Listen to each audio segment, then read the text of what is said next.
Sabe, quando a gente abre o livro de Números, no capítulo 10, a primeira impressão pode ser de um texto meio burocrático, né? Um monte de regras, logística de um povo antigo. Mas se a gente olhar com um pouco mais de calma, vai descobrir um verdadeiro manual de operações para uma comunidade que tem um propósito, uma missão divina. Hoje, a gente vai desvendar como essa história antiga fala sobre ordem, sobre convite e sobre uma missão que, de certa forma, ecoa até hoje. Ok, vamos tentar visualizar a cena. Pensa no tamanho do desafio.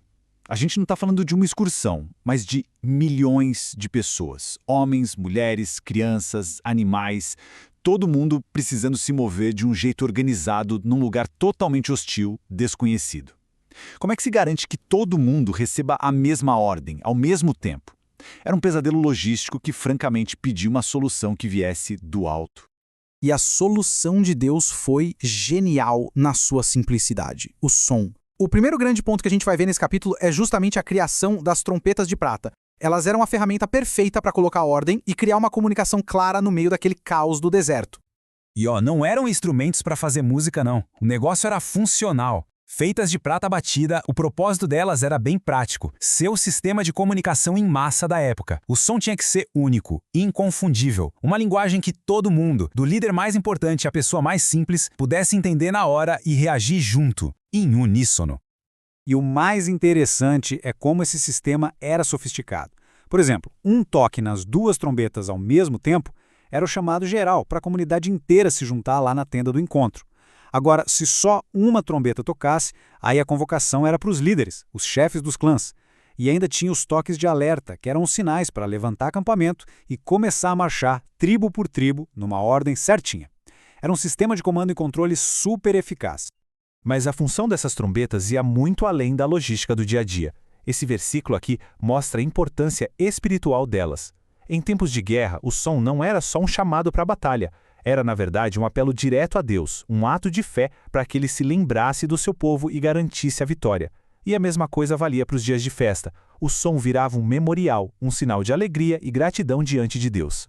Agora a gente vai para o segundo grande momento do capítulo. Com o sistema de comunicação já estabelecido, a nuvem de Deus finalmente se levanta do tabernáculo. Chegou a hora de deixar o Monte Sinai. E esse momento, minha gente, é um ponto de virada gigantesco na jornada de Israel. Esse slide aqui resume uma transformação assim, inacreditável. Eles chegaram no pé do Sinai, como uma das fontes descreve como um bando de escravos fugitivos. Ficaram ali por quase um ano, tempo em que receberam a lei, as instruções para o tabernáculo, toda uma estrutura social, e agora eles não partem mais como fugitivos. Eles partem como uma nação organizada, com uma identidade e um propósito dados por Deus. E essa organização toda fica evidente na ordem da marcha. Era uma procissão planejada nos mínimos detalhes. A tribo de Judá ia na frente, os levitas vinham no centro protegendo e carregando o tabernáculo e a tribo de Dan fechava a retaguarda. E o mais importante, a presença de Deus era visível. A Arca da Aliança ia na frente, como que buscando o próximo lugar de descanso, enquanto a nuvem dava aquela proteção constante durante o dia. E no meio dessa movimentação toda, de uma nação inteira em marcha, a história de repente dá um zoom. O foco se fecha numa conversa bem pessoal, um momento que no fundo revela o coração da missão de Israel. Moisés chega para o parente dele, Robabe, e faz um convite que é ao mesmo tempo simples e muito poderoso. Presta atenção nas palavras. Estamos de partida. Vem conosco, lhe trataremos bem. Não é uma ordem, é um chamado.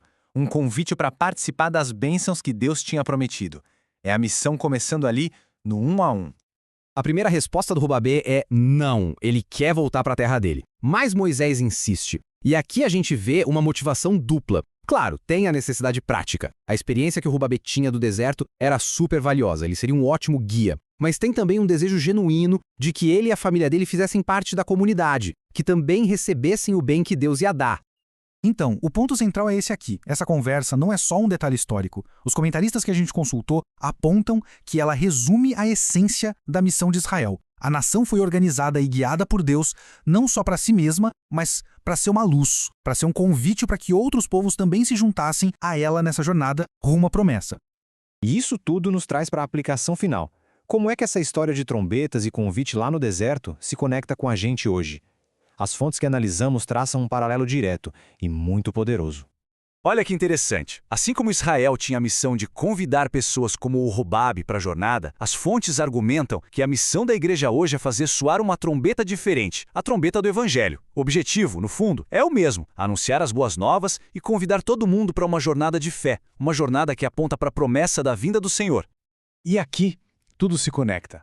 A grande lição das trompetas de prata volta com tudo: a necessidade de clareza. Um som confuso no deserto seria um desastre. Do mesmo jeito, a mensagem do Evangelho precisa ser comunicada de forma clara, objetiva, sem deixar dúvida, para que as pessoas possam entender o chamado e responder a ele. E assim essa nossa análise de Números 10 nos deixa com uma reflexão final que vai direto ao ponto. A trombeta, o convite, a missão, tudo isso se torna parte da nossa caminhada também. A pergunta que as fontes nos propõem é esta: como é que a gente tem representado esse papel de arauto, de fazer soar essa mensagem de esperança para as pessoas que vivem ao nosso lado, no nosso dia a dia? É uma questão para a gente levar e pensar a respeito.